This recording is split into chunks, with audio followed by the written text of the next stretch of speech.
I arrived home. I opened the car door, and I heard him yelling from the Porsche, "Run! Quickly get in!" I ran without asking, without thinking, without knowing why. We went inside. He locked the door. I said, "What's outside?" He looked at me and said, "You're not supposed to be here." And then an hour later, the knocking started. 3 knocks. Exactly. Every hour. All night long. Even my curiosity got the better of me, and I opened the curtain. I wish I hadn't.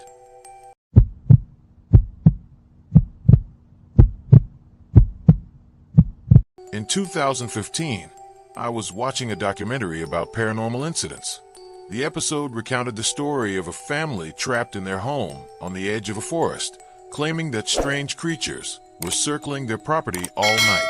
The critics, of course, dismissed the story as ridiculous, but as I watched, a cold chill ran deep inside my veins, because I had lived through something very similar.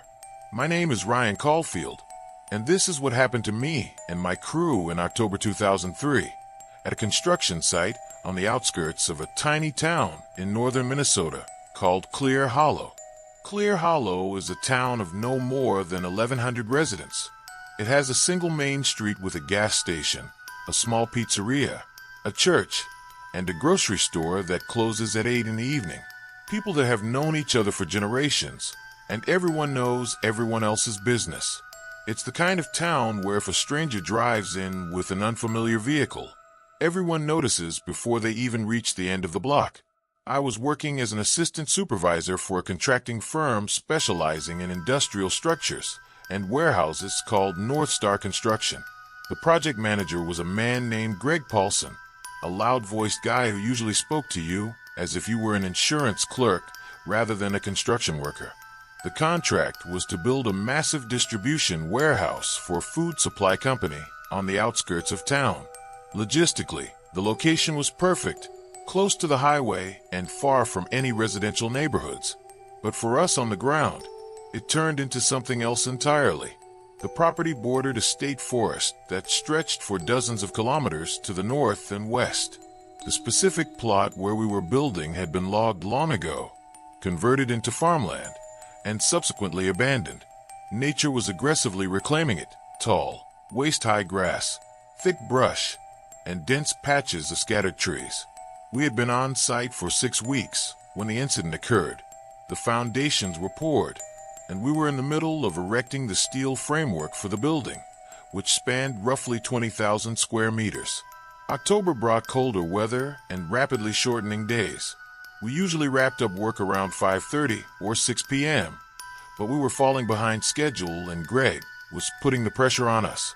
The general site supervisor, whom we nicknamed Captain Vic, his real name was Victor Marsh, approved overtime that required us to stay until 9 p.m. all week. The crew consisted of 12 men. Most of them were young guys in their 20s, except for the crane operator, Arnold Turner. Arnold was a man in his 50s with a thick gray mustache and 30 years of construction experience. He was the kind of guy who could tell the difference between a joke and a real threat at first glance. On October 12th, 2003, I arrived at the site around noon. The day went by normally. Minor technical hitches, materials delivered to the wrong zones, and typical disputes between subcontractors over workspace. Ordinary things. Around 7:15 p.m., one of the young laborers, Daniel Cruz, walked up to me with a look on his face that I couldn't quite decipher. "Ryan," he said, "there's something right outside the floodlights." I thought he was messing around, but his expression was entirely serious. I walked with him to the eastern edge of the site and peered into the darkness. "I keep seeing eyes glowing in the distance," he muttered, "but they're way too high off the ground to be a deer or a coyote." I stared into the pitch-black woods. I didn't see anything clearly. I reminded him that we had spotted a black bear on site 2 weeks prior, advised him to stay strictly within the illuminated perimeter, and figured that was the end of it. Within less than an hour, 3 other workers came forward with the exact same story. Pairs of glowing eyes in the distance, always right at the edge of vision, always vanishing the moment someone looked directly at them. I still hadn't seen anything myself, and frankly, I was starting to lose my patience. It felt like a collective distraction from our work until 8:15 p.m. The full moon rose over the tree line, casting a stark, pale light across the surrounding fields. Arnold climbed down from his crane cabin to stretch his legs. Suddenly, he froze, staring intently toward the open field about 100 meters away. I heard him whisper, "My God." I looked in the exact same direction, and I felt the blood turn to ice in my veins. In the clear moonlight, I could distinctly see three massive shapes moving through the tall grass. They were huge, heavy-set bodies covered in dark fur, moving on all fours. But there was something fundamentally wrong with the way they moved. It wasn't like any ordinary animal. When one of them suddenly stood upright on two legs for a moment and stared directly toward our sight, I heard Arnold swear under his breath, "Lord help us. Those aren't bears." Word spread to the crew instantly. All work ground to a halt.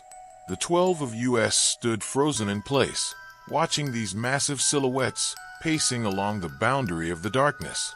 I immediately called Victor, who was back at the motel. He thought we were pulling a prank to get out of the shift and harshly ordered us to get back to work. Around 8:30 p.m., we heard the first howl. It was an unnaturally deep, resonant sound, carrying the tone of a wolf, but fused with a terrifying guttural weight I can't quite describe. A moment later, a second howl answered from a completely different direction, then a third, from another angle.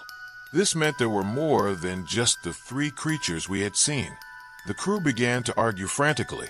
Our trucks were parked in a lot about 200 meters away from the active work area, in the exact direction where we had spotted at least one of those things. Arnold suggested we call the local police, but several guys argued that we would sound completely insane reporting werewolves to the county sheriff. Some insisted we lock ourselves down until daylight, while others wanted to make a mad dash for the trucks right then. I tried to de-escalate the rising panic.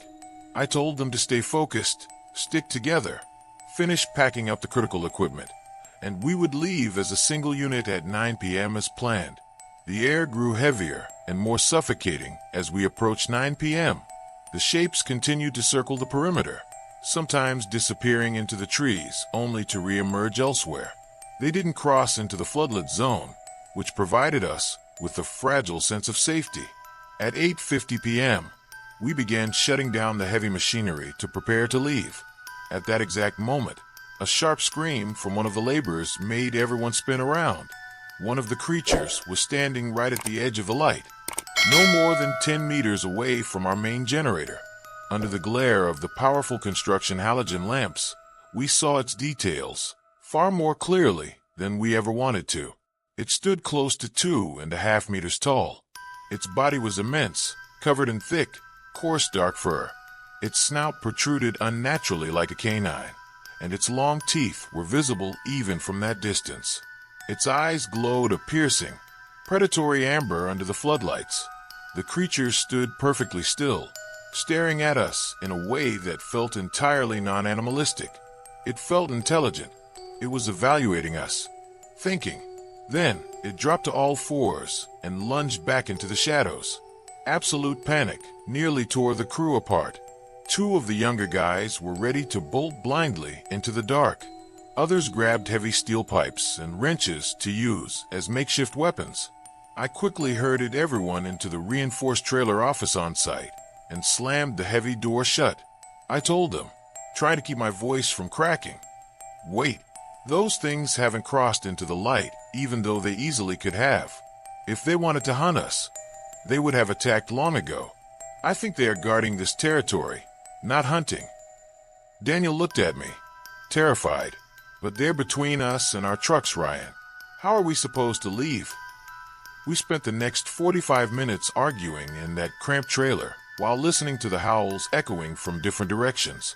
The shapes were still visible in the moonlight through the small windows, appearing and disappearing intermittently. By 9:30 p.m., we reached a consensus. We stay together, keep the generator running, keep the floodlights burning, and wait them out. Perhaps they would lose interest or migrate back into the deep forest. Time dragged on painfully slow. We took turns monitoring the windows. No one slept. The howling came and went in waves. The shapes were still out there, pacing. We tried to rationalize what we were seeing. Maybe they were exotic animals that escaped from a private reserve. Maybe it was an elaborate hoax by locals in sophisticated suits. Maybe mass hysteria was making us project our fears onto wild dogs. But deep down, no explanation aligned with the physical reality of what we were witnessing. At 11:15 p.m., Arnold's site radio crackled to life. It was Victor. He was demanding to know why the main generator was still running when we were supposed to have clocked out over 2 hours ago. When Arnold tried to explain the situation, Victor was incredibly skeptical, but he caught the raw, unscripted terror in Arnold's voice. He told us he was getting into his truck and coming down to the site immediately. We tried to warn him to stay at the motel, but Victor was an old-school foreman. He would never abandon his crew in a crisis. 20 minutes later, we spotted the sweeping headlights of a truck navigating the long dirt access road. The creatures noticed it too. We watched two massive silhouettes detach from the tree line and move rapidly toward the approaching vehicle. Everyone braced for the worst.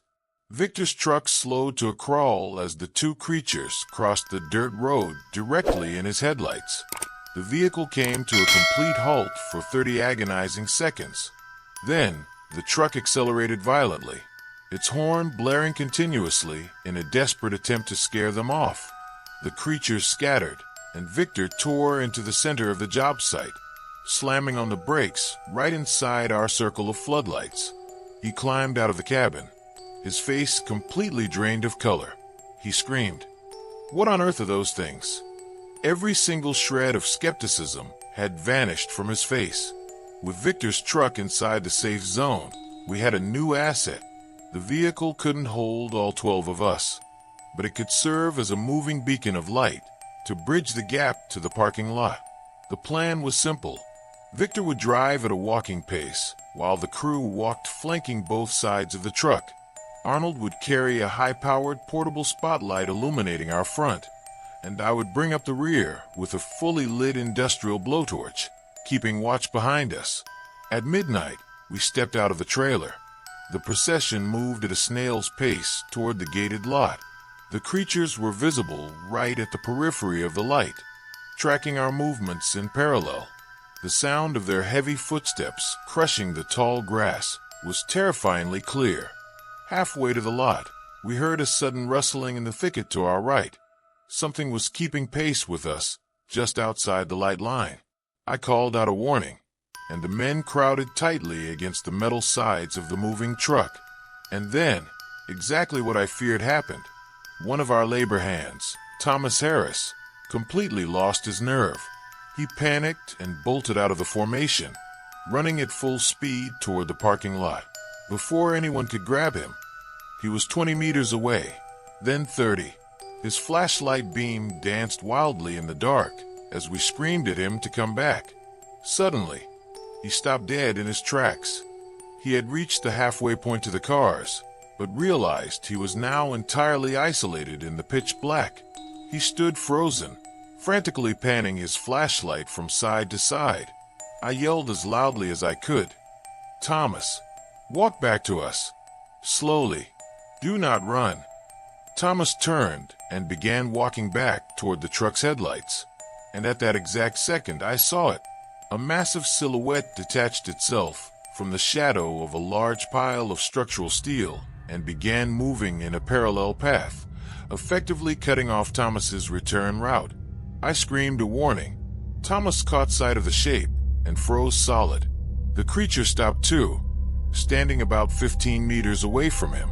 For 30 seconds, there was absolute, dead silence as the man and the beast locked eyes in the pale moonlight.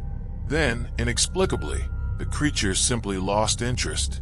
It turned away gracefully, dropped to all fours, and bounded back into the dark woods. Thomas stumbled back into our formation, his legs shaking so violently they could barely support his weight. This gave us a desperate shred of hope. These creatures, whatever they were, weren't explicitly looking to attack. At least, not tonight. We continued our march in an incredibly tight, disciplined formation. Twice more, we heard the heavy rumbles of the creatures approaching and caught glimpses of their dark, towering forms at the edge of our illumination, but they never crossed into our circle. We finally reached the lot. The creatures remained standing at the very edge of the floodlights, silently watching us load our gear and divide into the vehicles. Nobody drove alone. We had tightly packed into carpools. We started all the truck engines simultaneously and pulled out of the lot in a tight, bumper-to-bumper convoy. As I looked out the rear window while we sped down the access road, I looked back at the job site floodlights we had left running. In the bright white light, I saw 5 massive shapes step out into the open area where we had been working. They were casually sniffing the ground and inspecting the framework. They didn't look after our cars, and they didn't follow us. The following morning, Victor and I returned to the site accompanied by a county deputy sheriff. In the soft mud near the generator, we found massive, bizarre tracks. The prints were deeply unsettling. The stride length was immense, and the tracks themselves seemed to shift dynamically from a distinct clawed paw to a shape structurally closer to an oversized human foot. The deputy photographed the tracks, but was visibly dismissive of our narrative. He suggested that a pack of timber wolves might have crossbred with large, feral dogs, creating a hyper-aggressive hybrid. That explanation completely failed to account for a 2.5-meter creature standing upright on 2 legs. But we didn't waste our breath arguing with him.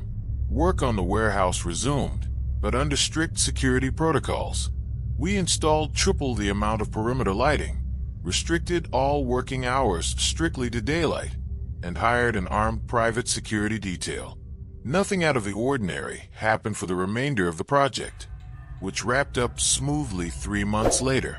Most of the crew never spoke of that night to anyone on the outside. It became our own internal secret. When we happen to cross paths and talk about it today, we simply refer to it as the night shift, and everyone instantly understands. When I watched that documentary all those years later, I realized I hadn't truly processed or healed from what happened.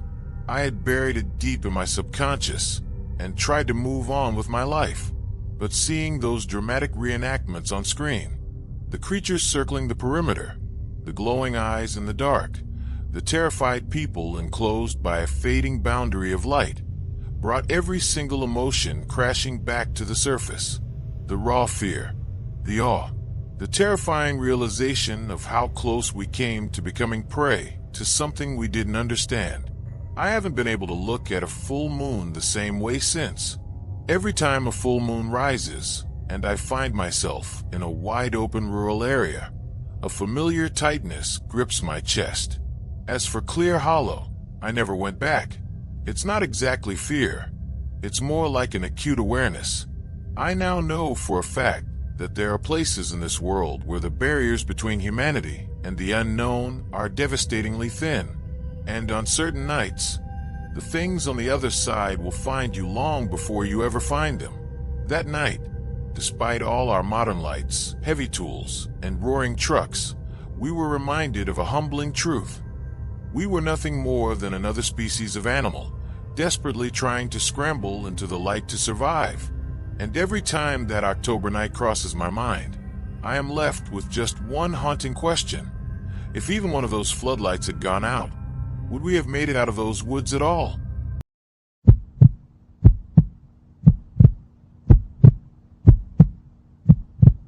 My name is Owen Mackenzie. I am 34 years old. I am married and have 2 sons. I have been working at the post office of our small town for about 7 years. Until a few months ago, I was the guy who laughed at ghost stories. I used to think they were just things people made up to get attention. But now my mind has changed. Not because someone told me a story, but because it happened to me personally. 3 times. Our town is called Ridgemore, located in southwestern Wisconsin. It has a population of about 900 people, a main street with a gas station, a small bakery, a church, and an elementary school. People have known each other for a long time, and everyone knows everyone else's business. It's the kind of town where if someone is late in the morning, their neighbor asks about them before they even reach work. Our post office sits on the edge of town. It's an old red brick building, likely built in the 1920s or 1930s. The windows are high and narrow, the kind that let in a bit of light, but don't really let you see the sky clearly. The interior paint is a faded yellowish white, with moisture stains in the corners. It's not a building that makes you feel comfortable, but I got used to it over time. The staff consists of just 3 employees, myself and 2 other clerks, plus the postmaster, who stays in her office most of the time. Working hours are from 8 a.m. to 4 p.m. on weekdays, and a half day on Saturdays. It's not uncommon for me to close up the office alone if a colleague needs to leave early or if I'm covering a shift. And that is exactly when things started. It happened shortly after the holiday season. The office was quieter than usual. The time was around 3:40 p.m. I was wrapping up with the last customer when my colleague Kevin told me he had to leave to pick up his daughter from school and asked if I could close alone. I told him of course. It wasn't the first time. Closing usually takes me 15 to 20 minutes. Lock the doors, finish the paperwork, and make sure the incoming mail is sorted for the morning. I was completely alone. The only sound was the hum of the fluorescent lights. The building was quiet in a way that felt heavy. I decided to do a quick round to make sure all the back doors were locked. After checking the loading door, I switched off the lights in the sorting area, and at that exact moment, I felt something. I heard footsteps, faint but distinct. They were coming from the direction of the P.O. boxes, the public lobby area. My first thought was that a customer had been locked inside, or that Kevin hadn't locked the front door behind him. I looked toward the large windows. The shutters were closed, meaning I had already secured them as part of my routine. I walked over to check. The door was locked, and there was no one there. But as I stood in the lobby, I heard the footsteps again, this time right behind me. I spun around. Just rows of empty P.O. boxes. Not a single soul. I took a deep breath and told myself that the building was old and that the pipes and ventilation made noises. I locked up and went home. But all night, I couldn't stop thinking about those footsteps. They were so clear, like someone wearing heavy boots walking on tiles. 2 weeks later, and it was worse. There was an issue with the old wiring in the building. The lights would flicker and the phone lines would abruptly cut out. The postmaster asked me to stay after hours with an electrician who came to inspect the breaker panel in the back. The technician finished around 5 p.m. and left. I decided to stay an extra half hour to get ahead on sorting the parcels for the morning. There was no one else, and the front door was locked. I was in the sorting area scanning parcels when the overhead lights began to flicker. Normally, I would blame it on the old wiring and keep working. But this time, the flickering had a rhythm.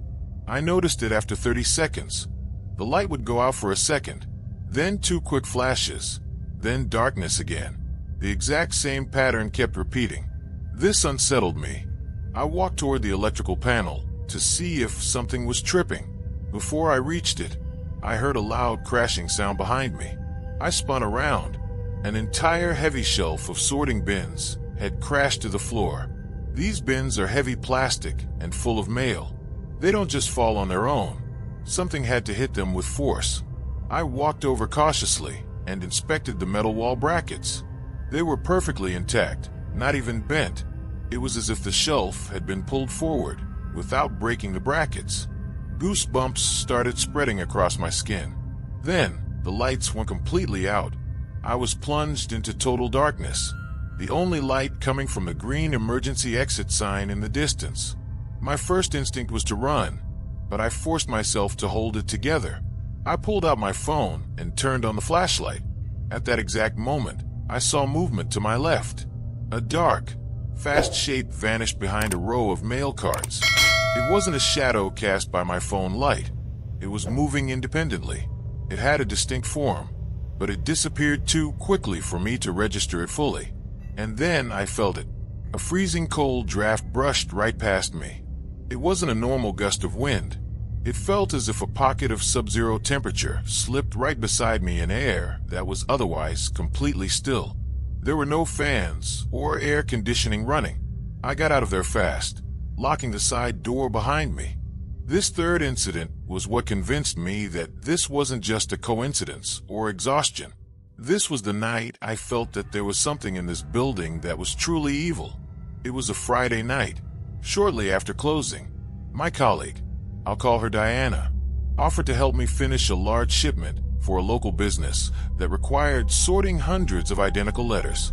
We figured we could knock it out in an hour and enjoy our weekend. We were standing at the sorting table in the back, talking about our kids and mine, laughing about the quirks of small-town life. The atmosphere was perfectly normal and warm. There were no flickers or strange sounds. Suddenly, Diana stopped mid-sentence. She didn't finish her thought. Her eyes locked onto something behind my shoulder. I felt a sudden, biting cold before I even turned around. And then I turned. Standing by the loading door at the far end of the room was a figure. It was the silhouette of an incredibly tall person. But it wasn't someone wearing dark clothes. It was the absolute absence of light itself in a human shape. Pitch black, devoid of any feature or detail. It stood at least 6 feet tall, maybe more. Diana screamed. The figure glided effortlessly to the side and vanished behind a stack of piled cardboard boxes. I went numb with terror from head to toe. We bolted toward the front door, but it was locked. Diana was frantically fumbling around trying to find the right key, while I turned around to look behind us. And then I heard a sound, a deep, guttural roar.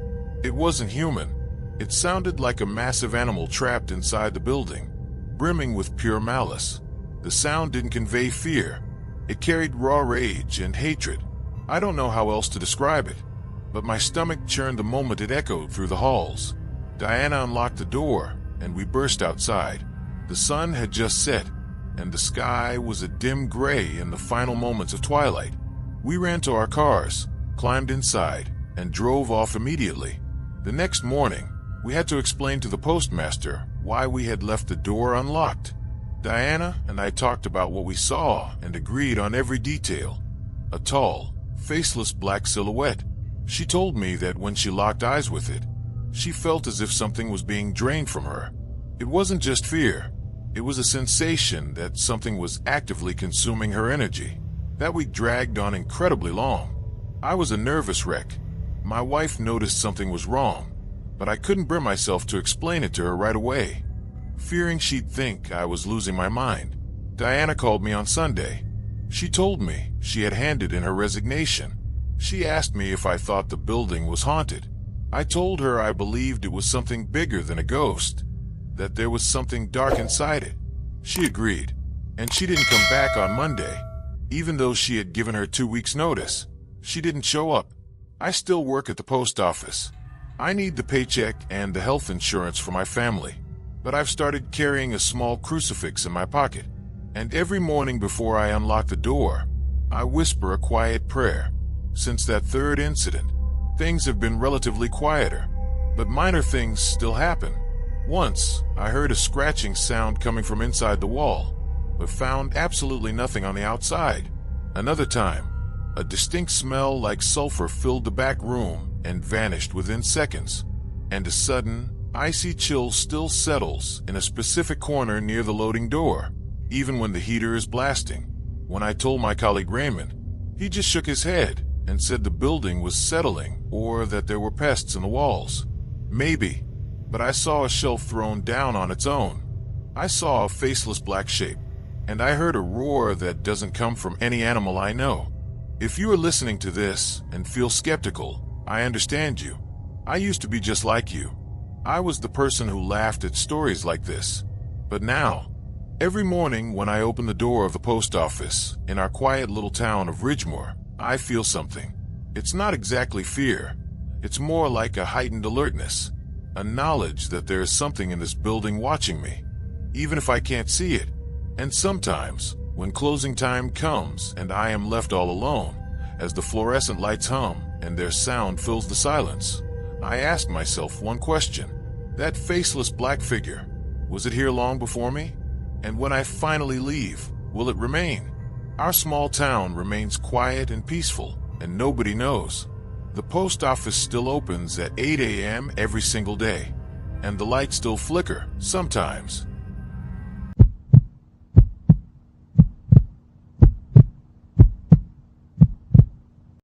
Sometimes, you find yourself in a phase of life where you are caught right in the middle, neither here nor there. I was 21, living with my parents and my younger brother in our family home, and working part-time at a warehouse on the outskirts of Clark Falls in northern Vermont. It was a tiny town of barely 1,000 people, featuring a single main street, a church, a school, and a gas station. It was the kind of place where everyone knew everyone, and secrets didn't stay secret for long. I was trying to save up enough money to rent a place of my own while taking a few classes at the local community college, mostly evening lectures. The schedule was exhausting, and the house felt spiritually suffocating. My parents were in a state of constant, simmering tension, and my brother would blast his music until 3 in the morning. I desperately needed space, and the warehouse was the only place where I could clear my head and see people regularly. There were plenty of guys my age at the warehouse, mostly doing manual labor, stocking inventory, packing boxes, and loading trailers. It was mindless, physical work, but one guy caught my attention from my very first day. I'll call him Nathan. Nathan was quiet to an unsettling degree. It wasn't ordinary shyness. It felt more like he had actively decided he didn't want to exist. In the break room, he always sat entirely by himself, sipping his coffee and staring into the void. If someone spoke to him, he would offer a 1 or 2-word response and shut down. Some of the guys mocked him, but most just ignored him completely. I felt a strange pull toward him. Not exactly pity, but empathy. I knew exactly what it felt like to occupy a space without ever feeling like you belonged to it. I started making it a point to say good morning to him every day. Sometimes he would just nod. Other times he would mutter a brief greeting. For the first 2 weeks, that was the extent of our interaction. Eventually, I started sitting at his table during breaks. I didn't force conversation. I just sat there, providing a quiet presence. One day, I noticed him staring at his phone with a deeply unsettled expression. I asked him if he was all right. He looked up, his eyes wide, and told me his phone was glitching. It wasn't a major breakthrough, but it was the first time he had initiated a conversation on his own. After that, we began walking to the parking lot together after our shifts, lingering outside for a bit before heading to our cars. Nathan slowly began to open up, speaking deliberately, as if every word cost him physical effort. He possessed a dry, razor-sharp sense of humor. Occasionally, he would drop a line that had me laughing out loud, while his own face remained perfectly stone-faced. People like that are rare. After about a month, I suggested we hang out after work. The first time, he told me he didn't have time. The second time, he said he was too tired. The third time, he claimed he lived too far away. Eventually, he confessed that he hated coming into town any more than he absolutely had to. He preferred being isolated in his own home. One evening, after I spent 20 minutes venting about my living situation, the cramped space, my parents' arguments, and my brother's noise, I suggested we meet up at his place instead. He went completely silent for a moment, then shrugged his shoulders, like a man contemplating a decision he hadn't fully made. A day or two later, he sent me his location via WhatsApp. The drive was long and isolating. I left the town limits via the highway before turning onto a narrow, asphalt road. There were no streetlights, no neighboring houses, and absolutely no traffic. I drove for nearly 20 kilometers before spotting a jagged, unpaved dirt path branching off to the side. A small, weathered wooden sign bore the name of the trail Nathan had sent me. The dirt road was incredibly rugged and riddled with deep ruts, forcing me to crawl forward. After about 2 kilometers, the dense trees suddenly opened up into a small, desolate clearing. The house was small, a single-story structure heavily weathered by the elements. The ancient wooden fence surrounding the property was rotted through and collapsing in several places. I parked my car on the overgrown grass, right in front of the porch. The moment I cut the engine and cracked the car door open, Nathan's voice pierced the silence from the porch, screaming in absolute panic. "Run! Quickly get inside!" I bolted. I didn't ask questions. I didn't stop to think. Pure adrenaline took over, and I sprinted for the front door without even knowing what I was running from. The second I crossed the threshold, Nathan slammed the heavy door shut and threw the locks. I stood there, panting heavily, my heart hammering violently against my ribs. Nathan was peering through a tiny gap in the heavy, light-blocking curtains, meticulously scanning the dark tree lane outside. After a long moment, he exhaled, his shoulders dropping slightly. He turned to me and muttered, "You arrived early." I wasn't ready. Ready for what? I demanded, trying to catch my breath. "What the hell is out there?" He didn't answer. The living room was small and suffocatingly cluttered. Heavy blankets were nailed over the windows instead of curtains. The air was thick with the pungent aroma of burning incense and dried herbs. Strange charms made of woven twine, roots, and unidentifiable shapes hung from the walls, casting distorted shadows in the dim lamplight. Sometimes, you find yourself in a phase of life where you are caught right in the middle, neither here nor there. I was 21, living with my parents and my younger brother in our family home, and working part-time at a warehouse on the outskirts of Clark Falls in northern Vermont.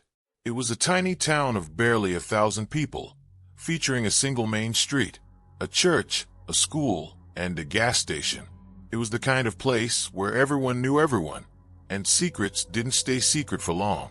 I was trying to save up enough money to rent a place of my own while taking a few classes at the local community college, mostly evening lectures. The schedule was exhausting, and the house felt spiritually suffocating. My parents were in a state of constant, simmering tension, and my brother would blast his music until 3 in the morning. I desperately needed space, and the warehouse was the only place where I could clear my head and see people regularly. There were plenty of guys my age at the warehouse, mostly doing manual labor, stocking inventory, packing boxes, and loading trailers. It was mindless, physical work, but one guy caught my attention from my very first day. I'll call him Nathan. Nathan was quiet to an unsettling degree. It wasn't ordinary shyness. It felt more like he had actively decided he didn't want to exist. In the break room, he always sat entirely by himself, sipping his coffee and staring into the void. If someone spoke to him, he would offer a 1 or 2-word response and shut down. Some of the guys mocked him, but most just ignored him completely. I felt a strange pull toward him. Not exactly pity, but empathy. I knew exactly what it felt like to occupy a space without ever feeling like you belonged to it. I started making it a point to say good morning to him every day. Sometimes he would just nod. Other times he would mutter a brief greeting. For the first 2 weeks, that was the extent of our interaction. Eventually, I started sitting at his table during breaks. I didn't force conversation. I just sat there, providing a quiet presence. One day, I noticed him staring at his phone with a deeply unsettled expression. I asked him if he was all right. He looked up, his eyes wide, and told me his phone was glitching. It wasn't a major breakthrough, but it was the first time he had initiated a conversation on his own. After that, we began walking to the parking lot together after our shifts, lingering outside for a bit before heading to our cars. Nathan slowly began to open up, speaking deliberately, as if every word cost him physical effort. He possessed a dry, razor-sharp sense of humor. Occasionally, he would drop a line that had me laughing out loud, while his own face remained perfectly stone-faced. People like that are rare. After about a month, I suggested we hang out after work. The first time, he told me he didn't have time. The second time, he said he was too tired. The third time, he claimed he lived too far away. Eventually, he confessed that he hated coming into town any more than he absolutely had to. He preferred being isolated in his own home. One evening, after I spent 20 minutes venting about my living situation, the cramped space, my parents' arguments, and my brother's noise, I suggested we meet up at his place instead.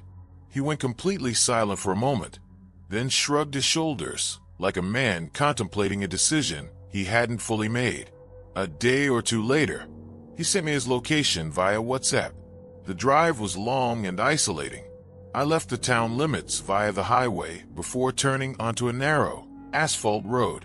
There were no streetlights, no neighboring houses, and absolutely no traffic. I drove for nearly 20 kilometers before spotting a jagged, unpaved dirt path branching off to the side. A small, weathered wooden sign bore the name of the trail Nathan had sent me. The dirt road was incredibly rugged and riddled with deep ruts, forcing me to crawl forward. After about 2 kilometers, the dense trees suddenly opened up into a small, desolate clearing. The house was small, a single-story structure heavily weathered by the elements. The ancient wooden fence surrounding the property was rotted through and collapsing in several places. I parked my car on the overgrown grass right in front of the porch. The moment I cut the engine and cracked the car door open, Nathan's voice pierced the silence from the porch, screaming in absolute panic. "Run! Quickly get inside!" I bolted. I didn't ask questions. I didn't stop to think. Pure adrenaline took over, and I sprinted for the front door without even knowing what I was running from. The second I crossed the threshold, Nathan slammed the heavy door shut and threw the locks. I stood there, panting heavily, my heart hammering violently against my ribs. Nathan was peering through a tiny gap in the heavy, light-blocking curtains, meticulously scanning the dark tree lane outside. After a long moment, he exhaled, his shoulders dropping slightly. He turned to me and muttered, "You arrived early." I wasn't ready. Ready for what? I demanded, trying to catch my breath. "What the hell is out there?" He didn't answer. The living room was small and suffocatingly cluttered. Heavy blankets were nailed over the windows instead of curtains. The air was thick with the pungent aroma of burning incense and dried herbs. Strange charms made of woven twine, roots, and unidentifiable shapes hung from the walls, casting distorted shadows in the dim lamplight. I wished to God I hadn't. The very first thing I saw was a face. It was pressed directly against the glass from the other side, mere inches from my own. The skin was a sickly, translucent pale, completely bloodless, as if it hadn't seen a single ray of sunlight in centuries. Its eyes featured narrow, cat-like vertical slits for pupils, surrounded by a deep, burnt brown iris. And the mouth was stretched into an impossibly wide, grinning smile that tore across its face. It was an entirely wrong expression, far wider than any human facial structure should ever be physically capable of stretching. I let out a strangled scream. My body reacted before my brain could process the terror. I threw myself backward, tripping over a coffee table and crashing hard onto the floor. The heavy blanket snapped back into place, sealing out the night. From the other side of the glass, a sound bled through the walls. A laugh. But it wasn't a human laugh. It was a raspy, dry, cracked cackle, carrying a sickening mimicry of human amusement blended with something entirely monstrous. I scrambled back into the bedroom and slammed the door shut. Nathan was wide awake, sitting upright in the candlelight, staring at me without a hint of surprise. He whispered into the quiet room, "I told you." We sat in that bedroom in absolute, suffocating silence for the remainder of the night. Nathan eventually closed his eyes again, but I remained frozen, watching the shadows. The knocking stopped abruptly around 5 a.m. The silence that followed felt fundamentally different. It was a natural, living silence. The oppressive weight in the air had lifted. The moment the first faint, gray light of dawn began to bleed beneath the curtains, I stood up. I laced my boots, threw on my jacket, and walked into the living room. I stared at the front door. It looked like the gateway to hell, but I had no other choice. I counted to 3 in my head, threw the locks, flung the door open, and ran for my life. The morning light was weak but sufficient. I lunged into my car, threw the key into the ignition, and roared the engine to life. Before I slammed my foot onto the gas, I instinctively glanced at my side view mirror. Nathan was standing perfectly still in the open doorway, watching me depart. He didn't wave. He didn't call out, but his face carried a heavy, profound expression that I will never forget. The look of a man who knew with absolute certainty that this was the last time he would ever see me alive. And he was right. I slammed on the accelerator and tore down the dirt path, letting the violent ruts and potholes violently shake the chassis without caring. The moment my tires hit the asphalt, I pushed the car faster. I didn't slow down until I hit the main highway. I glanced at my rearview mirror every few seconds. Nothing was following me. I made it back to my parents' house while everyone was still asleep. I locked myself in my room and stared at the wall until noon. That afternoon, I forced myself to go to work. I needed the hours, but more than anything, I needed to see Nathan. I needed validation that I hadn't lost my mind. Nathan didn't show up for his shift. He didn't show up the next day, either. Nor the day after that. After a week of absence, management casually announced that he had resigned without notice. He had simply walked away from the job. I tried calling his phone. The number had been completely disconnected. My WhatsApp messages remained unread, showing only a single gray checkmark. I begged HR for emergency contact information, but they refused to release his records. He had completely vanished into thin air. I haven't shared this story with many people over the years. To anyone else, it sounds like pure, unadulterated madness. For weeks after that night, I was a psychological wreck. My sleep patterns were destroyed, and vivid flashbacks would aggressively seize my mind at the most unexpected moments. The pale face pressed against the glass, the raspy, broken laugh, and the final, knowing look on Nathan's face. The one question that continues to haunt me is this: did Nathan know that entity was coming for him that night? Did he live through that psychological torture every single night of his life? Or did it only come during specific cycles? What was that creature? And why had it anchored itself to Nathan's isolated homestead? I don't have the answers. The only thing I am entirely certain of is that I looked through a pane of glass and saw something that defied the laws of nature. Nathan had been coexisting with that horror for a very long time. He stood in that doorway and watched me escape, knowing he was bound to that clearing. If you are out there somewhere, Nathan, and you can somehow hear this, I still think about you. And I still wonder if you ever managed to abandon that house, or if you are still trapped out there in the dark woods. If you are still there, I pray to God you are all right. To this day, whenever I am driving through the rural countryside and spot a narrow, unmapped dirt road branching off into the deep forest, my stomach turns into a tight knot. And the moment night falls, my eyes actively avoid looking at the black reflection of unprotected windows. 3 knocks. Every single hour. On the dot. To this day, I have never encountered anything else in this world capable of maintaining such terrifying, mechanical precision.